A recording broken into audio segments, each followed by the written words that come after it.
તો આ તરફ ઉત્તર ભારતમાં આકાશમાંથી વરસી રહ્યું છે સફેદ સંકટ અને ઉત્તર ભારત કાતિલ ઠંડીમાં ઠૂંઠવાઈ ગયું છે। જમ્મુ કાશ્મીર, હિમાચલ પ્રદેશ, ઉત્તરાખંડ સહિતના વિસ્તારો સફેદ ચાદરમાં લપેટાઈ ગયા છે। હવામાનમાં આવેલા બદલાવ બાદ છેલ્લા 3 દિવસથી કેદારધામ, તુંગનાથ ધામ, મદમહેશ્વર ધામ સહિતના ઉચ્ચ હિમાલયના વિસ્તારમાં ભારે બરફવર્ષા થઈ। સતત બરફ પડતા નીચાણવાળા વિસ્તારોમાં ઠંડીનો પ્રકોપ વધ્યો છે। કેદારનાથ ધામમાં મંદિર પરિસરની આસપાસ બરફની સફેદ ચાદર પથરાયેલી જોવા મળી।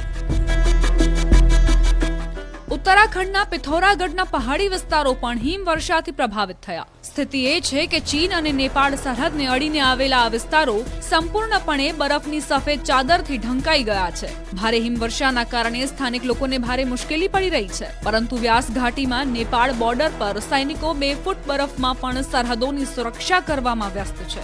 લગભગ 10,500 ફૂટની ઊંચાઈ પર એસએસબી જવાનોની હિંમત દેખાઈ રહી છે। 2 ફૂટ ઊંડા બરફના થર જામી ગયા છે, છતાં સૈનિકો આ બરફને ખૂંદીને પોતાની ફરજ નિભાવતા દેખાયા। ઉત્તરાખંડના ચક્રાતામાં પણ બરફનું સામ્રાજ્ય જોવા મળ્યું। એક તરફ પહાડી વિસ્તારોમાં હિમવર્ષા છે, તો બીજી તરફ નીચાણવાળા વિસ્તારોમાં ભારે વરસાદથી ઠંડીમાં વધારો થયો છે। પહાડો પર પણ હિમવર્ષા ચાલુ છે। પર્યટન સ્થળ ચક્રાતા સહિતના ઊંચા શિખરો પર પણ ભારે હિમવર્ષા થઈ રહી છે। ચક્રાતાના લોખંડી વિસ્તારમાં મોટી સંખ્યામાં પર્યટકો હિમવર્ષાની મજા માણવા આવી રહ્યા છે। લોખંડીમાં સતત હિમવર્ષા ચાલુ છે।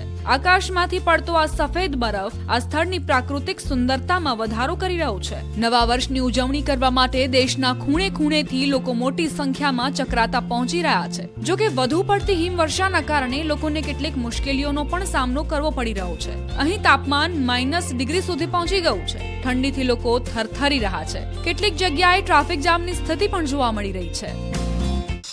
और बर्फ स्नोफॉल देखने आए थे बेसिकली हम। इससे पहले भी हम टूर मार चुके हैं स्पीति का, लेह लद्दाख का। बड़ा मज़ा आ रहा है यहाँ पे इस टाइम पे। ये हवाएं चल रही हैं सर और ये जो बादल हमारे से होकर गुजर रहे हैं, बहुत ही औसम एक्सपीरियंस है। जिसे कहते हैं कि धरती में अगर स्वर्ग है तो यही है। बस देखा जाए तो पहाड़ों में ही होता है। अन्य समाचार सूरतથી। सूरतना પલસાણાના તુંડી ગામે ક્રિકેટ રમવા બાબતે ફાયરિંગની ઘટના બની છે। વિકાસ નામના યુવકને ક્રિકેટની રમત બાબતે અન્ય યુવકો સાથે ઝઘડો થતા યુવકને મારવા માટે તેના ઘરે રોષ સાથે લોકોનું ટોળું ધસી આવ્યું। ટોળાને જોતા યુવકે પોતાના પિતાની સિક્યોરિટી સર્વિસની બંદૂકથી ફાયરિંગ કરતા 3 જેટલા લોકો ઇજાગ્રસ્ત થયા। ઘાયલોને હોસ્પિટલમાં સારવાર અર્થે ખસેડાયા છે। ફાયરિંગની ઘટનાના કારણે ડીવાયએસપી સહિતનો પોલીસ કાફલો બનાવ સ્થળે દોડી આવ્યો। પલસાણા પોલીસે બનાવ અંગે વધુ તપાસ હાથ ધરી છે। તો પલસાણાના તુંડી ગામે ફાયરિંગનો બનાવ। કેતન પટેલ જોડાયા છે ફોન લાઈન પર વધુ માહિતી આપવા માટે। કેતન, શું છે સમગ્ર ઘટના, શું વધુ અપડેટ્સ? જે લુબના ચોક્કસ વાત કહું તો સુરત જિલ્લાના પલસાણા તાલુકાના ટુંડી ગામે ગઈકાલે રાત્રે સાંજના સમયે ક્રિકેટ રમવા બાબતે ઢીંગામસ્તી થઈ હતી। ત્યારબાદ આ જે ઉગ્ર સ્વરૂપ ધારણ કરતા જે વિકાસ નામનો ઇસમ છે જે છે એ ક્રિકેટમાં ઝઘડો કર્યા બાદ ઘરે પહોંચ્યો। ઘરે પહોંચ્યા બાદ લોક ટોળું ઘરે પહોંચ્યું હતું અને પ્રથમ રાઉન્ડ એને પહેલા એના પપ્પાની જે સર્વિસ વાળી રિવોલ્વર છે એનાથી ફાયરિંગ એક રાઉન્ડ હવામાં કર્યું હતું, જેથી કરીને લોક ટોળું ભાગી શકે, પરંતુ એ ટોળું વધુ વિપરતા ઘરની અંદર હુમલો કરીને ઘરને આગ ચંપીનો પ્રયાસ કરતા જે વિકાસ છે એને પોતાના પિતાની જે સર્વિસ રિવોલ્વર છે લાયસન્સ વાળી એનાથી 3 થી 4 રાઉન્ડ જેટલા ફાયર કર્યું હતું, જેની અંદર 3 લોકોને ઈજા થવા પામી છે। અને ખાસ કરીને આ ઈજાગ્રસ્તની અંદર એક મહિલા જે પ્રેગ્નેન્ટ છે એને પણ પેટના ભાગે ગોળી વાગી છે અને હાલ એ મહિલાને કિરણ હોસ્પિટલ સુરત ખાતે ખસેડવામાં આવી છે। અને ખાસ કરીને સમગ્ર ઘટનાના સીસીટીવી પણ છે, પરંતુ પોલીસે ગુનાના કામે કબજે કરી મીડિયાને હજુ સુધી આપ્યા નથી। અને સ્પષ્ટ ચોક્કસપણે એ દ્રશ્ય સીસીટીવીની અંદર દેખાય છે કે લોક ટોળો આગચંપી કરવાનો પણ પ્રયાસ કર્યો હતો, જેને બાનમાં લેવા માટે વિકાસ નામના ઇસમે જે ફાયરિંગ કર્યું હતું। અને ઉચ્ચ પોલીસ અધિકારીનો કાફલો મધ્યરાત્રિએ ઝારકેશ સોસાયટીમાં પહોંચ્યો હતો। બિલકુલ કેતન, જી આભાર સમગ્ર માહિતી બદલ। તો બીજી તરફ અમદાવાદમાં અસામાજિક તત્વો બેફામ બની રહ્યા છે। ફતેવાડી વિસ્તારમાં હોટલમાં મારામારી। ફતેવાડી ટાવર પાસે હોટલમાં ગ્રાહકે કર્યો હુમલો। હુમલાની ઘટનામાં 2 થી 3 લોકો ઘાયલ થયા છે। જમવાના નાણાં ન આપી હપ્તા માંગ્યાનો આરોપ છે। તો મારામારીની આ સમગ્ર ઘટના સીસીટીવીમાં કેદ થઈ છે। અસામાજિક તત્વો બેફામ। ફતેવાડી વિસ્તારની આ સમગ્ર ઘટના સીસીટીવી કેમેરામાં કેદ થઈ છે। अन्य समाचाરની વાત કરીએ તો માઉન્ટ આબુમાં દેલવાડા દેરા નજીક કાર ચાલકે રોડ પર ઉભેલા એક યુવકને મારી ટક્કર. કારની ટક્કરથી રસ્તા પર ઉભેલો યુવક હવામાં ફંગોળાયો. અકસ્માતમાં ગંભીર ઈજા થતા યુવકને હોસ્પિટલ ખસેડાયો હતો. ઈજાગ્રસ્ત ડ્રાઈવરને પાલનપુર રિફર કરાયો છે. ઘટનાના સીસીટીવી ફૂટેજ પણ સામે આવ્યા છે. તો દેલવાડા દેરા નજીક અકસ્માતની આ સમગ્ર ઘટના કાર ચાલકે ઉભેલા યુવકને મારી હતી ટક્કર. તો કારની ટક્કરે યુવક હવામાં ફંગોળાયો હતો. આ સમગ્ર ઘટનાના સીસીટીવી સામે આવ્યા છે. અને મહત્વપૂર્ણ સમાચાર સુરતથી પલસાણાના રસ્તાના ખાડામાં કાર ખાબકી. ગટર લાઇન માટે રસ્તો ખોદવામાં આવ્યો હતો. હાઈવે ઓથોરિટીની બેદરકારી સામે આવી. બંને બાજુ સેફટી ગાર્ડ નહીં હોવાથી કાર ખાબકી. તો ભારે જહેમત બાદ કાર બહાર કાઢવામાં આવી હતી. હાઈવે ઓથોરિટીએ સેફટી ગાર્ડ નહીં લગાવતા દુર્ઘટના ઘટી છે. તો ગટર લાઇન માટે રસ્તો ખોદવામાં આવ્યો હતો. જે સમયે આ દુર્ઘટના છે તે થઈ. રસ્તામાં ખાડામાં કાર ખાબકી હતી. રાજકોટના મોરબી રોડ પર ગૌરીદોડ ગામમાં વિદેશી વિદ્યાર્થીઓ અને ગ્રામજનો વચ્ચેના વિવાદમાં પોલીસે કર્યો ખુલાસો. વિદેશી વિદ્યાર્થીને એક યુવક સાથે બાઇક સાઇડમાં લેવા મુદ્દે બોલાચાલી થઈ હતી. જેને લઈને 10 જેટલા આફ્રિકન સામે 25 જેટલા ગ્રામજનોનું ટોળું એકત્રિત થતા મામલો ગરમાયો હતો. ગૌરીદોડ ગામમાં સ્થિતિ નિયંત્રણમાં છે. જોકે બંને પક્ષે પોલીસ ફરિયાદ થઈ નથી. તો રાજકોટમાં ગૌરીદોડ ગામમાં વિવાદનો મામલો. વિવાદ મામલે પોલીસનો ખુલાસો. વિદેશી વિદ્યાર્થીની યુવક સાથે બબાલ થઈ હતી.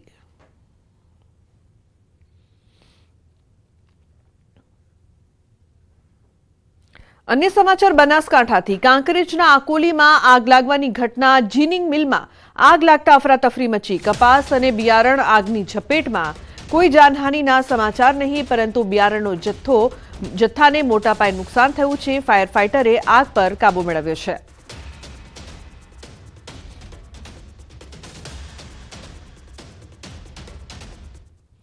અને મહત્વપૂર્ણ સમાચારની વાત કરીએ તો નવા વર્ષે ગુજરાતને મળશે નવા ભાજપ અધ્યક્ષ. બીજેપીના સંગઠન સ્તરે મોટી ફેરબદલીની તૈયારી થઈ રહી છે. 7 રાજ્યોના અધ્યક્ષ બદલાશે. તો રાષ્ટ્રીય અધ્યક્ષ અંગે પણ આવશે નિર્ણય. ભાજપમાં ટૂંક સમયમાં સંગઠન સ્તરે મોટો ફેરબદલ થવાના સંકેત. ફેબ્રુઆરીના પહેલા સપ્તાહમાં નવા રાષ્ટ્રીય અધ્યક્ષ મળી શકે છે. મધ્યપ્રદેશ, મહારાષ્ટ્ર, ઉત્તર પ્રદેશ, ગુજરાત, પશ્ચિમ બંગાળ, જમ્મુ કાશ્મીર અને ઝારખંડમાં 15 જાન્યુઆરી સુધીમાં પ્રદેશ અધ્યક્ષ બદલાશે. તો સંગઠનાત્મક ચૂંટણીને લઈને દિલ્હીમાં પાર્ટીની બેઠક યોજાઈ હતી.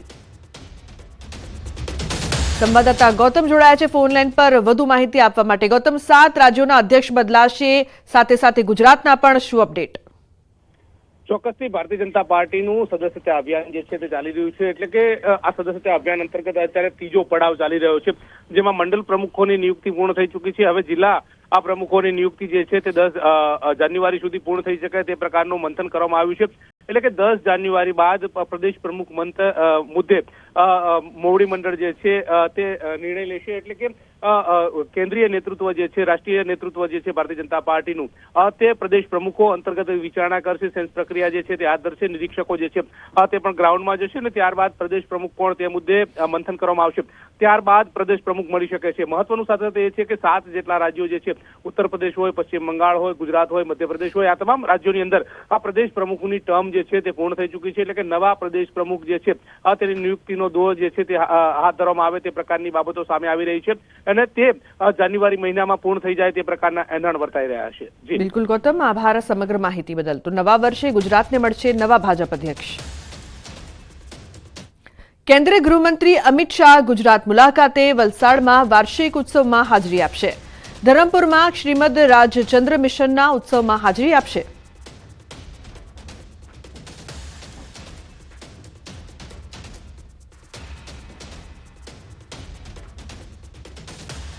સમાચારમાં આગળ વાત કરીએ કડક ચેકિંગની.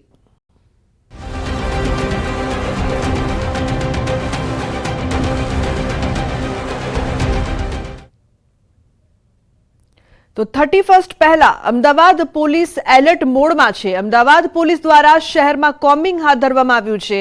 ત્યારે અમરાઈવાડી પોલીસ સ્ટેશન વિસ્તારમાં પોલીસ દ્વારા કોમ્બિંગ હાથ ધરાયું. કોમ્બિંગમાં અમરાઈવાડી પોલીસ સહિત ઉચ્ચ અધિકારીઓ પણ કોમ્બિંગમાં જોડાયા હતા, જેમાં પોલીસ દ્વારા શંકાસ્પદ ઘરોમાં જઈને ચેકિંગ હાથ ધરવામાં આવી. 31 ડિસેમ્બર પહેલા સ્થાનિક પોલીસ દ્વારા શહેરમાં કાયદો અને વ્યવસ્થાની સ્થિતિ જળવાઈ રહે તે માટે પ્રયાસ હાથ ધરવામાં આવ્યો છે. તો આ તરફ વડોદરા પોલીસ પણ સતર્ક થઈ ગઈ છે. ઝોન 2 ના ડીસીપી અભય સોની દ્વારા ઓચિંતું ચેકિંગ નવલખી મેદાનની અવાવરૂ જગ્યામાં ચેકિંગ કરવામાં આવ્યું. અવાવરૂ જગ્યામાં અનેક વાહનોનું ચેકિંગ કરાયું.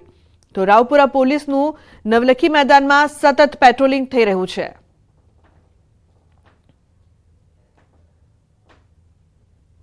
તો વડોદરા પોલીસના ઇન એક્શનના ડ્રોન શોટ્સે સાઉથની ફિલ્મ જેવો માહોલ બનાવ્યો. 31માં પોલીસની તૈયારી અંગે વડોદરા પોલીસ કમિશનરે કહ્યું, નવા વર્ષની શાંતિપૂર્ણ માહોલમાં ઉજવણી થાય તે માટે પોલીસ છેલ્લા 1 અઠવાડિયાથી પૂર્વ તૈયારી કરી રહી છે. વધુમાં કહ્યું કે શહેરમાં 250થી વધુ બ્રેથ એનાલાઇઝર મશીનથી પોલીસ ચેકિંગ કરશે. તો એનડીપીએસ ડિટેક્શન કિટનો ઉપયોગ કરીને પોલીસ ડ્રગ્સ લેનારને પણ પકડી પાડશે. સલાઈવાનું સેમ્પલ લઈ ઓન ધ સ્પોટ પકડી પાડશે. વડોદરા પોલીસ કમિશનરે શહેર પોલીસને આજથી જુદા જુદા વિસ્તારમાં ચેકિંગ કરવા આદેશ આપ્યા છે.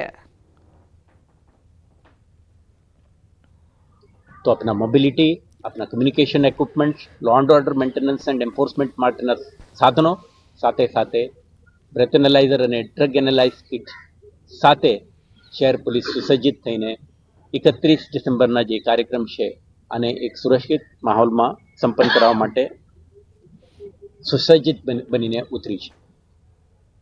તો વડોદરામાં એસએમસીની ટીમ પર હુમલાના 3 આરોપીના 3 દિવસના રિમાન્ડ મંજૂર કરાયા છે. દરજીપુરામાં દરોડા પાડવા ગયેલી એસએમસીની ટીમ પર હુમલો કરાયો હતો. કારેલીબાગ પોલીસે સમગ્ર મામલે ફિરોઝ અલ્તાફ અને રતનસિંહ સોઢાની ધરપકડ કરી હતી. મહત્વનું છે કે નામચીન બુટલેગર ઝુબેર શફીક મેમણે દમણથી દારૂ ભરેલું કન્ટેનર મંગાવ્યું હતું. કન્ટેનરની તલાશી લેતા બોગસ નંબર પ્લેટ મળી આવી હતી. પોલીસે દારૂ, ફોર્ચ્યુનર કાર સહિત 62 લાખથી વધુનો મુદ્દામાલ કબજે કર્યો છે. એસએમસીના દરોડા દરમિયાન બુટલેગર અને તેના સાગરીતો દ્વારા પથ્થરમારો કરાયો હતો. અન્ય સમાચાર સુરેન્દ્રનગરથી ચોટીલાના ખાટડી ગામે એસએમસીના દરોડા, દેશી દારૂની ભઠ્ઠી સહિતનો મુદ્દામાલ પકડાયો. ખાટડી ગામની સીમમાં ઝડપાયા છે 2 લોકો. 93,000ની કિંમતનો 465 લીટર દેશી દારૂ ઝડપાયો છે. 25,000ની કિંમતનો 1,000 લીટર દેશી દારૂ બનાવવાનો આથો પણ જપ્ત કરાયો છે. 2 pickup van, boiler, plastic barrel, પાણીનો પંપ સહિતનો મુદ્દામાલ કબજે કરવામાં આવ્યો છે. તો સ્થાનિક પોલીસને અંધારામાં રાખી એસએમસી ટીમે રેડ કરી છે. પોલીસની કામગીરી સામે અનેક સવાલ ઉઠ્યા.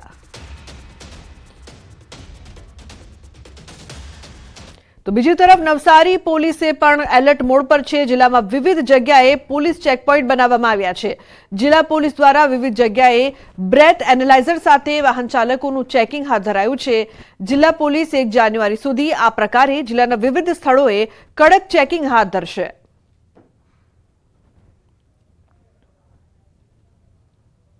રાજકોટમાં પોલીસ અને કાર ચાલક વચ્ચે માથાકૂટ સર્જાઈ.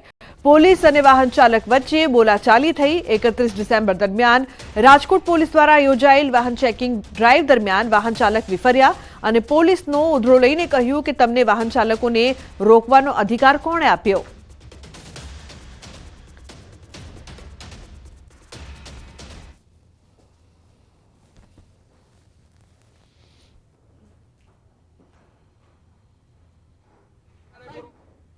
એડે કીધું ન હાલે, તમને કોને પાવર થાય ભાઈ? દંડની વાત નથી રાખો. તમને મને રોકવાનો અધિકાર નથી. તમને ફક્ત ટ્રાફિક રોકવાનો અધિકાર છે.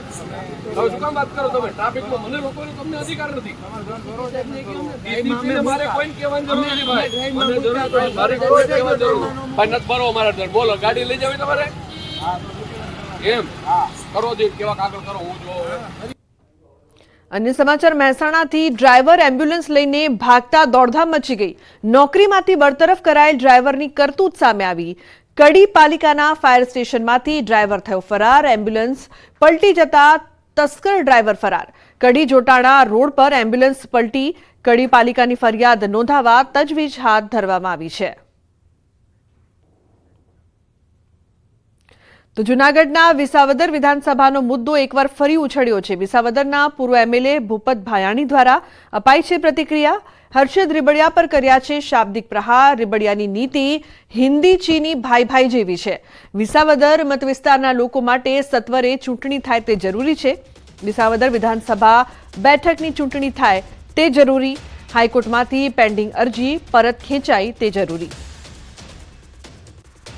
અમારા પૂર્વ ધારાસભ્ય માન્ય શ્રી હર્ષદભાઈ રીબડિયા હિન્દી ચીની ભાઈ ભાઈ જેવી પરિસ્થિતિમાં પોલિટિકલ પાર્ટીના ઇકોઝોનની આડમાં કાર્યક્રમોમાં હાજરી આપે છે, સરકારની વિરુદ્ધમાં પ્રહારો કરે છે અને પોતે ખેડૂતોના હામી છે, ખેડૂતોના મસીહા છે એવું પોતે સાબિત કરવા માંગે છે. પરંતુ હર્ષદભાઈ રીબડિયાને હું પૂછવા માંગુ છું કે મોટાભાઈ, આપે જે વિસાવદર વિધાનસભાની જનતાને છેલ્લા એકાદ વર્ષથી પણ વધુ સમયથી બાનમાં લીધી છે, હાઈકોર્ટની અંદર પિટિશન કરી અને ચૂંટણીની પ્રક્રિયામાં રોડા ઉભા કરેલ છે અને કાયદાકીય ગૂંચવાડા ઉભા કરી અને નાની એવી બાબતને મોટું સ્વરૂપ આપી અને જનતાને જે અન્યાય કર્યો છે, વિસાવદરની વિધાનસભાના વિસ્તારને જે અન્યાય કર્યો છે એનો જવાબ આપવો જોઈએ.